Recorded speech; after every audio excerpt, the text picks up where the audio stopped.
A variety of factors contributed to the ultimate collapse and dissolution of the Soviet Union in 1999. Some of these factors were circumstantial, like a need for increased defense expenditure to compete with the Americans, and a prolonged war in Afghanistan. However, some of the factors of the Soviet Union's collapse were systematic and would have emerged regardless of the circumstances.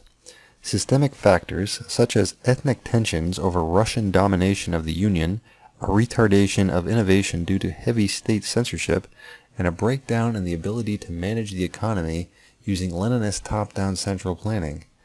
The Soviet Union may have weathered one or two of these difficulties, but the convergence of these issues at once in the 1980s proved too much for the Soviet system to handle.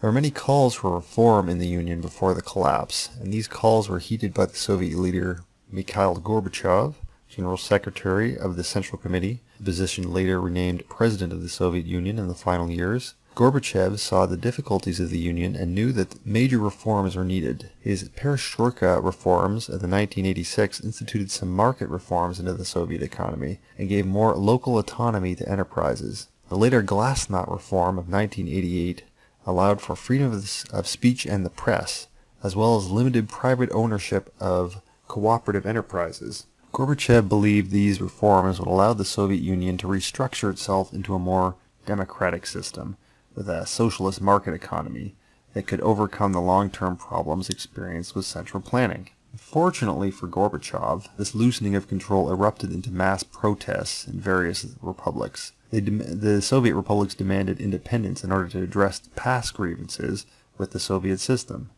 Gorbachev was unwilling to use the Red Army to repress these independence movements, as Stalin most assuredly would have, and simply allowed the Soviet Union to fall apart, resigning his post and officially dissolving the Union. These initial reforms were only the final death rattles of the Soviet system.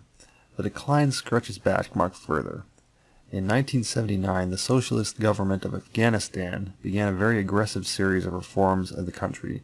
These reforms were unpopular in many of the tribal areas, and much of the country erupted into rebellion. The Afghan government requested Soviet intervention, which was granted. From the years 1979 to 1989, the Soviet army occupied Afghanistan and attempted to wage war against the guerrilla Islamic fundamentalist group called the Mujahideen. Soviet intervention into the internal affairs of Afghanistan was condemned by the UN and United States as imperial aggression, though they were requested by the government at the time. The United States supplied the Mujahideen with vast amounts of weaponry, cash, and supplies in an effort to wage a proxy war with the Soviet Union. The supply of American arms, combined with the extremely mountainous terrain of Afghanistan and the local support of the Mujahideen, made Soviet occupation extremely difficult. Over 10,000 Soviet troops died as a result of this occupation, as well as many tens of thousands permanently maimed. This loss of life and limbs was very difficult to bear for the people of the Soviet Union. The Soviet Army was not a voluntary force. Its members were draftees from across the member republics. Many of these republics saw the Afghan war as a Russian conflict and not an issue that they should send their citizens to die for. Several of the predominantly Muslim republics were actively opposed to the war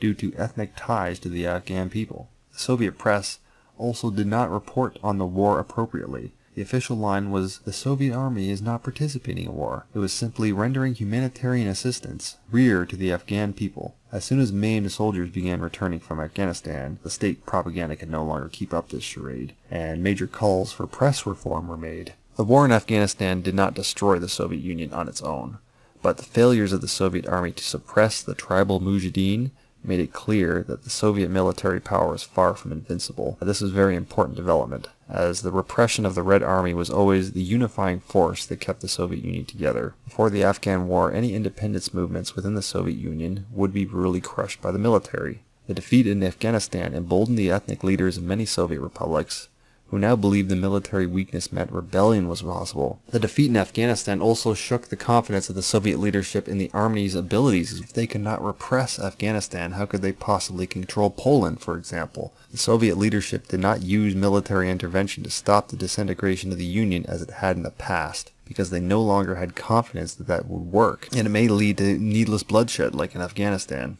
The Afghan War was not only a major factor contributing to the Soviet collapse, was not the only major factor contributing to the Soviet collapse. Many saw the signs of economic troubles long before Afghanistan. One of the major issue was the Soviet planned economy. Under Stalin, the Soviet economy grew at an astonishing pace, over 10% per year. But after Stalin's death, and in the years that followed, the economy began a slow decline into an eventual stagnation throughout most of the 1970s until the final collapse. The problem was the growth and the complexity of the economy. After Stalin's death, the economy was shifted away from 100% industrial development to the production of consumer goods. Using central planning for steel, grain, and heavy machinery production is quite efficient, as you simply need to increase production. Central planning has a lot more difficulty providing consumer goods. A wide variety of products to serve the needs of an expanding middle class requires a lot of information exchange between consumers and producers. The top-down Soviet system couldn't accommodate this. The larger and more complex the Soviet economy became, the less the state planners could manage it. Near the end of the Soviet Union, 5-year plans were basically ignored, as the central plan could never factor the entire economy properly, forcing managers to simply rely on internal barter to make up shortfalls. State control of information and technology also severely retarded the progress of computers and the internet. As the capitalist world experienced the third industrial revolution, the Soviet system stagnated in a form that more resembled the 1950s. One or several of these major issues could have been addressed by the Soviet Union. It is possible to imagine a Soviet Union reforming itself into a democratic union, like the EU, if circumstances had been more favorable, but circumstances were not favorable. The government ideologically opposed reforms that would have prevented Soviet economic stagnation, like the limited capitalism zones introduced by Deng Xiaoping in communist China to produce consumer goods. After a decade of stagnation, the Soviet leadership was finally open to market reforms, but it was too late. The damage had already been done.